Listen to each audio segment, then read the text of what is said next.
Assalamualaikum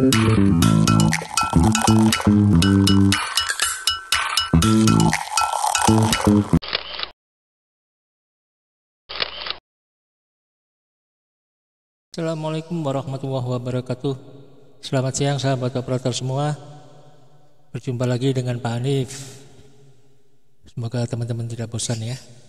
Kali ini atas permintaan teman-teman juga sahabat operator semuanya untuk mengulang membahas masalah RKAS BOP dan penerapannya di BOP salur ya, di perencanaannya.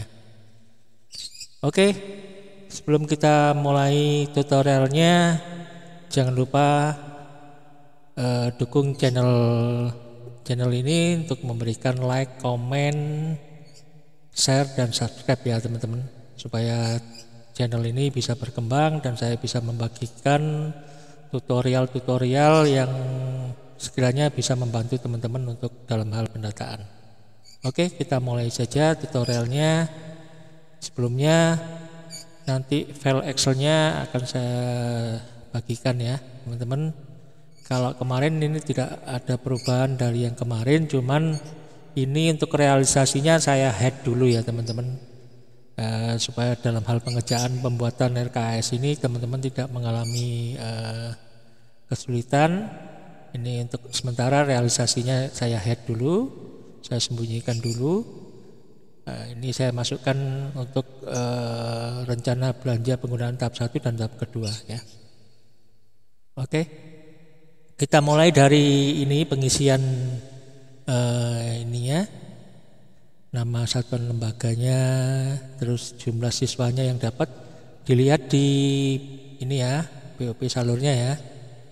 Nah, ini pagunya berapa? 1 tahun. Ini 38. Siswanya yang dapat 57. Kalau di Surabaya ini satuannya persiswanya dapat 680, bagus 1 tahunnya jadinya 38.760 ya, 38.760 ya, yaitu terus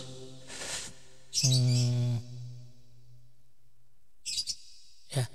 Jadi untuk nilai salurnya untuk pagu tahap 1 dilihat di sini, pagu 1 tahunnya 38, nilai salur tahap 1 kan 50% ya, 50% jadi 19.380. 19.380 ditulis sini ya, 19.380 ini. Yang ini ditulis ya. Tulis, kalau yang ini rumus ya, nilai salur tahap 1 ini rumus, ini didapat kalau teman-teman ini sudah mengisi RKAS-nya ya. Oh ya, ini ada 2 versi ya teman-teman. Kalau yang ini, yang di sheet 1 ini harga satuan kan berdasarkan SSH ya. Kalau di Surabaya berdasarkan SSH ya.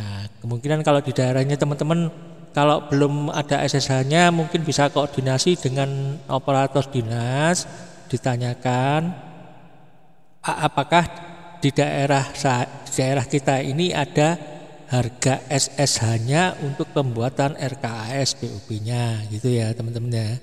Dipastikan dulu kalau ada, dan dipastikan apakah harga satuan ini sudah termasuk pajak atau belum. Nah, kalau di Surabaya ini harganya ini belum termasuk pajak teman-teman ya, belum termasuk pajak. Misalkan ini ya, saya cetak brosur ya, saya cek di SSH-nya di Surabaya. Kebetulan Surabaya ini ada aplikasinya untuk mengecek harga barangnya. Misalkan saya ketik brosur ya. Nah, ini ada ini, cetak brosur per lembarnya harga satuan 5.000, pajaknya 11%. Nah, ini ada kode rekening ya teman-teman. Kode rekening ini nanti digunakan apabila nanti kita sudah menggunakan Arkas ya. Nah, kode rekening ini digunakan apabila kita sudah menggunakan Arkas ya. Oke, balik lagi. Nah, ini harga ini cetak brosur per lembar 5.000. Nah, ini harga belum termasuk pajak. Dan kalau di Surabaya sini, harga satuan ini yang sudah di SSH ini kita tidak boleh merubah harganya ya teman-teman.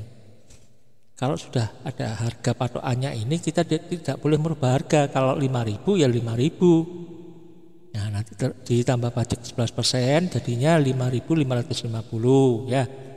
Jadi kalau saya ini tahap pertama menganggarkan cetak brosur ini saya pergunakan untuk pendaftaran tahun ajaran baru nanti ya.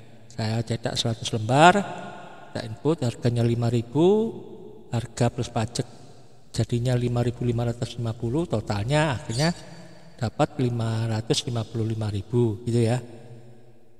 Seterusnya tinggal kita input, kita anggarkan apa aja untuk tahap pertama itu kita ngambil. Untuk pengisian yang tahap pertama isiannya di kolom yang di tahap pertama ya, yang tahap kedua itu tahap kedua ya. Ini kita input semuanya yang kita ambil nanti. Ini sisa dana ini didapat nanti kalau teman-teman sudah selesai ini. Ternyata masih ada sisa dana atau lebih. Jadi teman-teman bisa merubah. Kalau lebih ya dikurangi jumlahnya. Kalau sisa dana ini berarti kan kita harus mengepaskan ya teman-teman. Tidak boleh ada ini. Sisa dana ini ya, tidak boleh ini ya, harus nol ya, harus nol. Nah, cara ngepaskannya ini, karena kita tidak boleh merubah harga, karena saya mau cari harga barang ini, seharga segini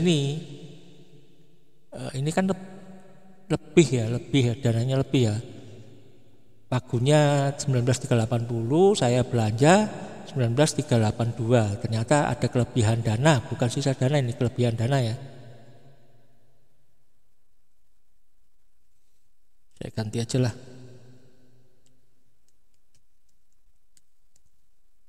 Atau gak apa-apa lah, sisa dana ya, tetap ya. Ya. Kurang atau lebih, ini kan berarti lebih ya, lebih 2128 ya. Nah ini harus nol, ini tidak boleh, tidak boleh ada lebih ini. Nah cara ngepaskannya ini sudah saya di C3 ini sudah saya cantumkan rumusnya. Ini sudah saya cantumkan rumusnya. Nah ini ya rumus ngepaskan volume. Nah, ini nominal lebih dibagi 1,11. Jadi kita hitung, kita buka dulu kalkulatornya. Cara ngepaskannya kalkulator ya. Nah, ini ditulis kelebihannya 2128 ya. Nah, 2128 rumusnya kelebihan dibagi 1,11 ya, dibagi 1,11. Hasilnya ini dilihat lagi rumus yang kedua. Rumus yang kedua ini hasil dari nomor 1 dibagi harga satuan. Nah, ini bagi harga satuan, kita pilih dulu barangnya yang mau kita rubah mana. Misalkan ini saya ngambil ini aja. Saya ngambil kertas lipat yang saya beli jumlah 20, harganya ini 8.000. Nah, ini saya paskan tadi hasil dari ini dibagi harga satuan. Nah, dibagi harga satuan. Harga satuannya yang belum belum terkena pajak ya, dari 8.000 ini ya. Jangan yang sudah terkena pajak. Jadi harga satuan dibagi 8.000. 8.000. Hasilnya itu kita lihat lagi rumusnya, volumenya dikurangi hasil dari nomor 2. Jadi hasilnya ini volumenya kan 20 ya. Ini 20 ya. 20 dikurangi ini hasilnya tadi kurangi 20.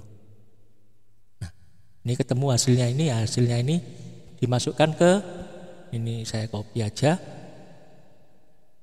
Saya copy, saya masukkan, jadi 20 ini saya ganti.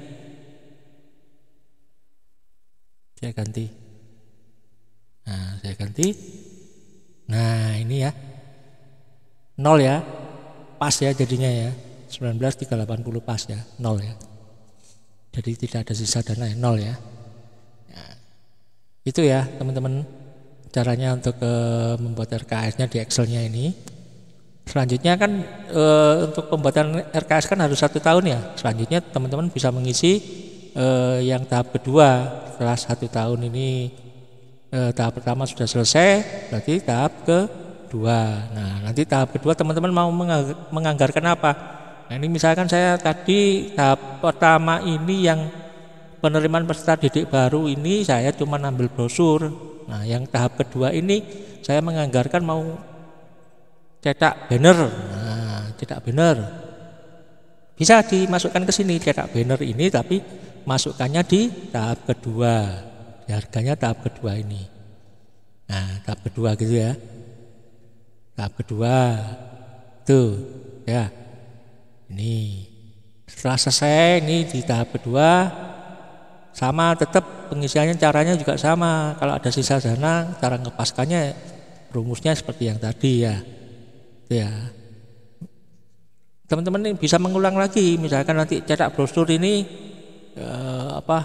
ini misalkan kertas lipat ini saya ngambil di tahap pertama, tahap kedua mau ngambil lagi karena habis pakai, bisa ditulis di sebelah kanannya sini ya, kertas lipat ditulis di sini di sebelah kanannya ya. Mau ngambil ini tas lipat misalkan nanti ini ya buah ya buah. Nah, ini mau ngambil tahap kedua, mau ngambil lagi misalkan mau ngambil 30, bisa gitu ya, ditulis di sebelah kanannya ya yang untuk pengisian tahap kedua. Gitu ya caranya ya teman-teman. Kalau yang habis pakai di tahap pertama sudah menganggarkan, di tahap kedua mau ngambil lagi bisa dianggarkan di tahap kedua ya. Setelah ini RKS di Excel-nya sudah selesai, tidak ada sisa dananya, sudah 0 semua ya. Sudah 0, baru ini yang di Excel ini kita terapkan di BOP Salur ya teman-teman. Di BOP Salur di perencanaannya ini. Jadi Excel-nya itu hanya untuk mempermudah teman-teman menginput di perencanaan di BOP Salurnya. Kalau teman-teman langsung menginput di perencanaan ini, nanti untuk mengepaskan harganya ini teman-teman yang kesulitan ya. Mending membuat di Excel-nya dulu, Excel-nya sudah selesai, tidak ada sisa dana, baru diterapkan di BOP Salurnya ya. Sama ini ya, yang tadi itu cetak brosur lembar 100 ini ke sini. Ambilnya ini saya ambilkan beberapa contoh ya untuk pengisiannya. Ini tahap pertama, terus ini yang buku ini paket lembar aktivitas. Kalau buku tidak ada pajaknya ya teman-teman ya, diingat ya. Nah, ini untuk kegiatan RKS-nya disesuaikan. Tadi pelayanan pojok baca, pelayanan mana ini? Nah, pojok baca yang ini untuk buku paket ini, terus deskripsi kegiatannya apa, nah, jumlahnya berapa di Excelnya, jumlahnya berapa, ini ambil 25, harganya 182. Kalau harganya nggak ada pajak ya sama dengan harga satuan ya teman-teman ya. Jadi jumlahnya 25, satuannya buah, harganya 182.000. 182.000 kalau sudah simpen. Nah, lanjutnya ya. Ini kan masih terus ya sisa dananya. Di input yang selanjutnya untuk yang tahap pertama, apalagi ini Tahap pertama ini yang paket lembar umurnya ini di copy aja, tinggal di copy paste aja di salurnya. Tetap ini kegiatan RKS-nya tadi yang pojok baca kegiatan yang relevan perpustakaan ini deskripsinya yang 6 tahun mau ambil berapa, tulis ini 25 juga, harganya juga 182, 25 satuannya buah, harganya 182.000. Simpan. Nah ini ya, seterusnya ya teman-teman ya. Saya kira tinggal menyalin copy paste dari Excelnya ke BOP salurnya sampai ini sisa dana untuk direncanakan ini 0 ya. 0 ya teman-teman. Jadi input perencanaan ini kita input dalam 1 tahun ya. Setelah 1 tahun ini 0, baru ini teman-teman bisa menginput di laporannya. Dan input pelaporan ini diusahakan ya teman-teman, ini kita input kalau kita sudah sudah belanja gitu ya. Jadi kalau belum belanja teman-teman jangan dilaporkan dulu ya. Ini lapor ini kalau teman-teman sudah, nah ini kalau kita klik lapor, kalau sisa dananya belum 0 kita tidak bisa klik lapor ini ya. Nih saya klik nggak bisa ini.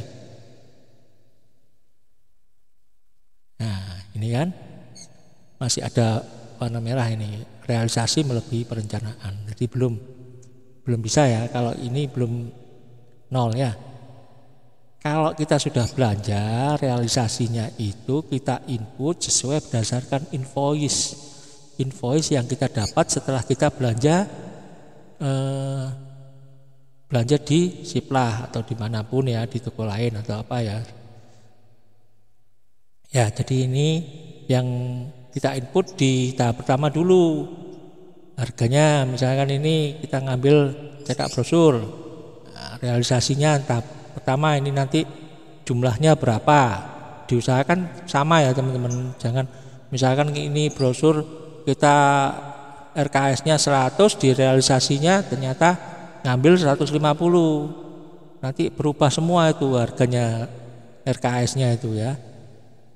Gitu ya teman-teman ya.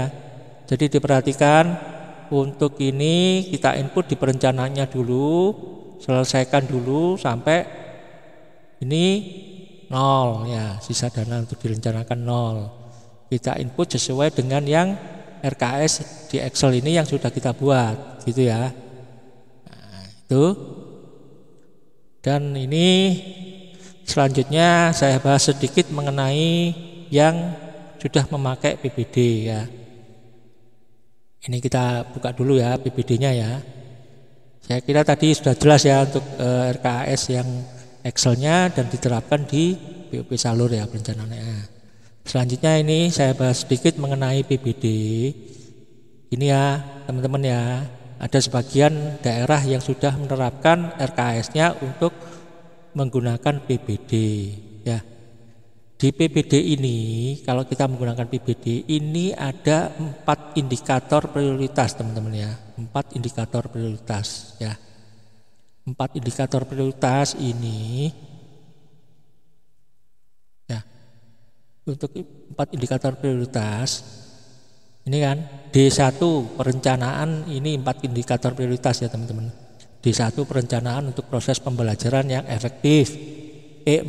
E4 indeks refleksi dari perbaikan pembelajaran oleh pendidik. E6 indeks kemitraan dengan orang tua untuk kesinambungan simulasi di satuan dan di rumah. E71 penyelenggaraan kelas orang tua. Nah, indikator prioritas ini yang didahulukan teman-teman ya, yang harus diambil. Ini rapot PBD ini adalah rapot pendidikan kita. Jadi 4 indikator ini yang harus dikerjakan teman-teman, yang harus diprioritaskan untuk dimasukkan di RKS kita. kalau kita nanti sudah menerapkan BBD dan ARKAS, kalau kita tidak memprioritaskan ini, nanti istilahnya gini, nanti rapot kita nanti merah. Karena gini, di indikator di RKS itu, ya, ini nanti ada ARKAS itu ada kode rekening seperti yang tadi itu ya.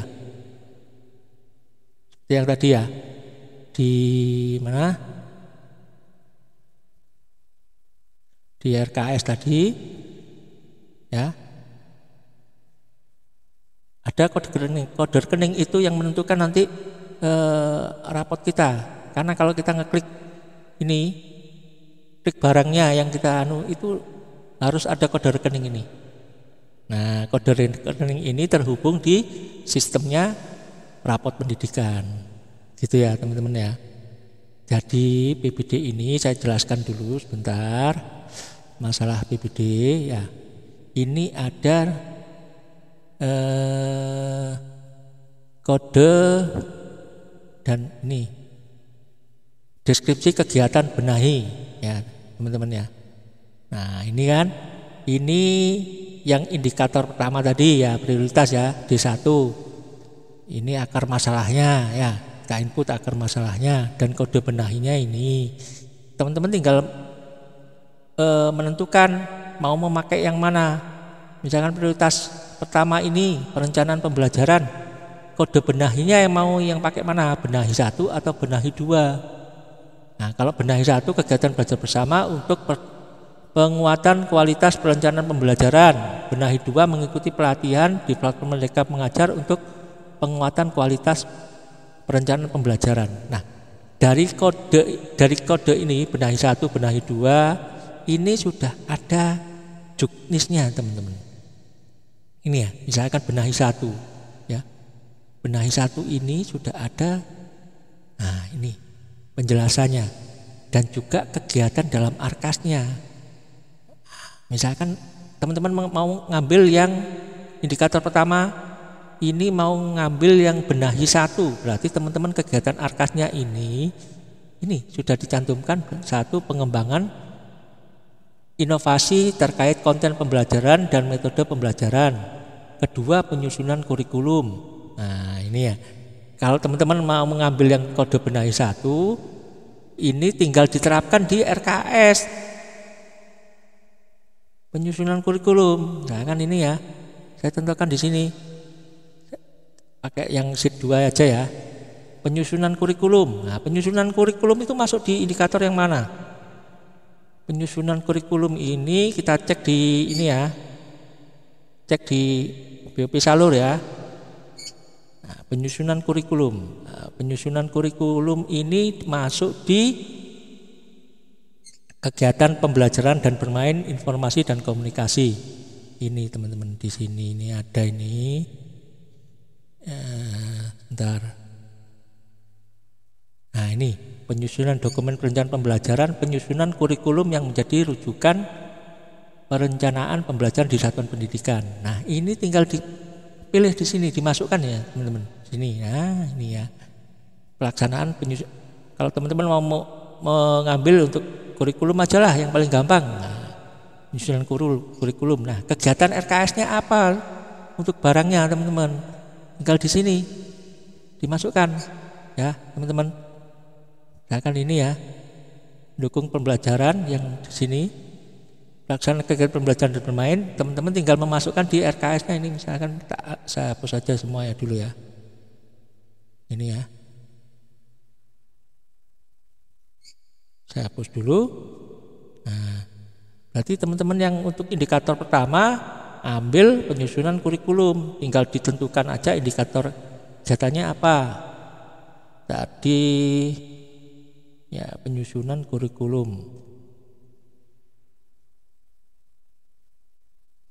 Nah, penyusunan kurikulum. Ini ya. Nah, ini ya, penyusunan kurikulum. Nah, di sini teman-teman tinggal menentukan barang yang mau diambil apa. Misalkan penyusunan kurikulum itu kegiatan RKS-nya adalah ini, beli kertas. Ya, kertas. Ada kertas. dalam rem ya, mau ngambil berapa? 5 rem. Nah, harga kertas berapa? Ini misalkan ini sudah termasuk pajak, ini harga kertasnya 65.000.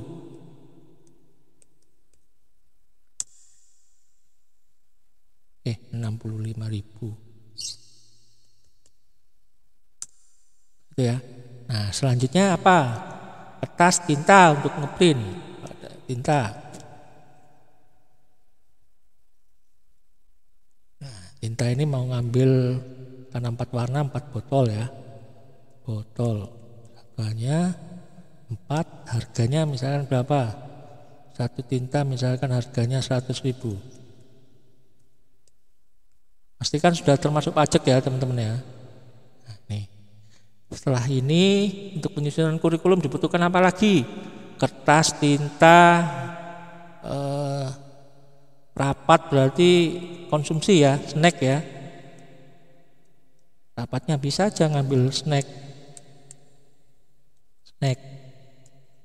Ya, snacknya per orang ya. Per orang berapa? Misalkan gurunya rapat 3 orang, itu per orangnya berapa? Misalkan 6.000. Nah, itu terus apalagi transport rapat dianggarkan aja nggak apa-apa. Transport per orang juga. Nah, transport itu nanti tergantung daerah masing-masing ya, berapa ya per orang ya. Misalkan 3 orang, ini berapa? Misalkan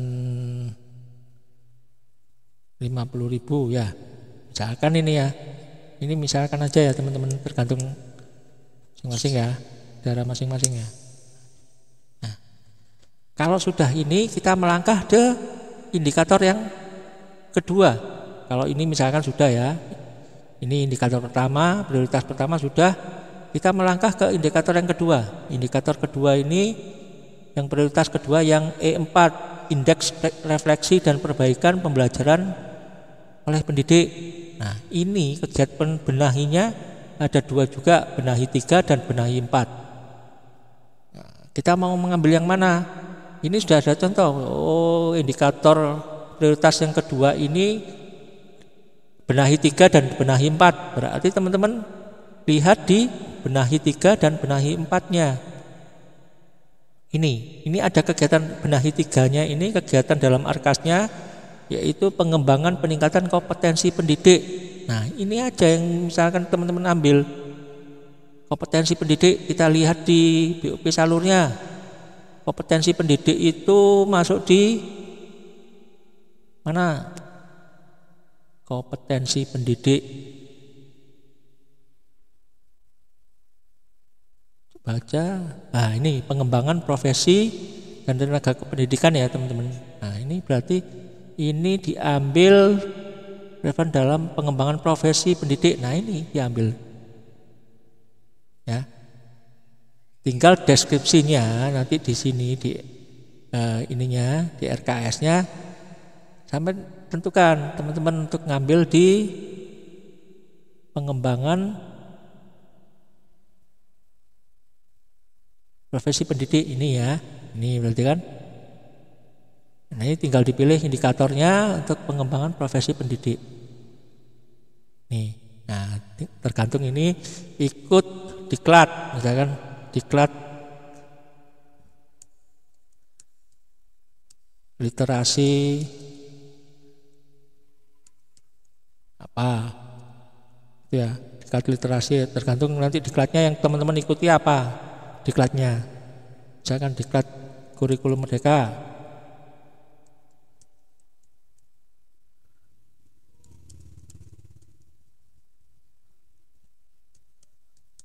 tuh. Nah, ini nanti tinggal gantung orang, berapa orang yang ikut gurunya. Misalkan 3 orang, nah ikutnya misalkan per orang ini berapa? 150.000. Ini dimasukkan. Nah, nih setelah ikut diklat ini, apalagi yang dibutuhkan untuk kegiatan RKS-nya? Bisa transportnya ya, per orang juga. transport 3 orang juga.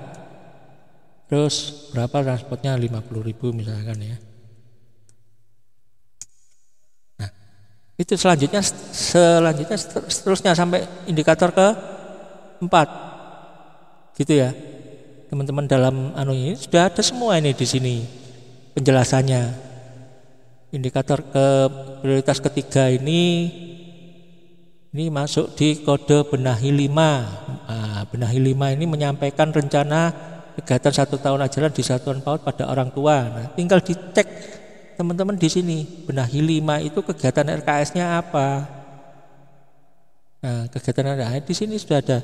Kegiatan dalam RKS-nya ini penguatan kemitraan dengan orang tua, penyusunan program tahunan, penyusunan program semester, dan kegiatan pertemuan kelas orang tua pada satuan PAUD. Nah, tinggal di sini teman-teman ini dalam ini memasukkan di RKS-nya. Teman-teman mau ngambil apa? Setelah teman-teman misalkan untuk ini mau penyusunan program tahunan sama dengan kurikulum tadi. Apa yang dibutuhkan dalam penyusunan program tahunan? Atau mau mengadakan kegiatan pertemuan kelas orang tua? Nah, bisa ngadakan ini. Gitu ya. Jadi semuanya sudah ada di sini. Setelah selesai 4 indikator itu, teman-teman bisa menganggarkan yang lain sisanya sama persis dengan yang sudah kita buat ini. Lanjutkan dengan menganggarkan yang lain. Sampai ini sudah selesai, sisa dananya 0 gitu ya. Itu aja yang jadi tidak terlalu sulit untuk teman-teman ya. Gitu ya teman-teman, semoga ini bisa dipahami, dan kalau misalkan ada kesulitan nanti kita bisa diskusikan di grup ya. Itu mudah-mudahan ini bisa dipahami oleh teman-teman. Mungkin terlalu panjang nanti teman-teman untuk biar nggak terlalu gagal paham, diusahakan teman-teman untuk melihat videonya sampai tuntas, jadi tidak ada pertanyaan lagi. Gitu ya teman-teman ya. Itu mudah-mudahan bisa dimengerti oleh teman-teman. Nanti disambung lagi kalau misalkan nanti sudah ada untuk waktu penginputan pelaporannya. Demikian yang bisa saya sampaikan. Assalamualaikum warahmatullahi wabarakatuh.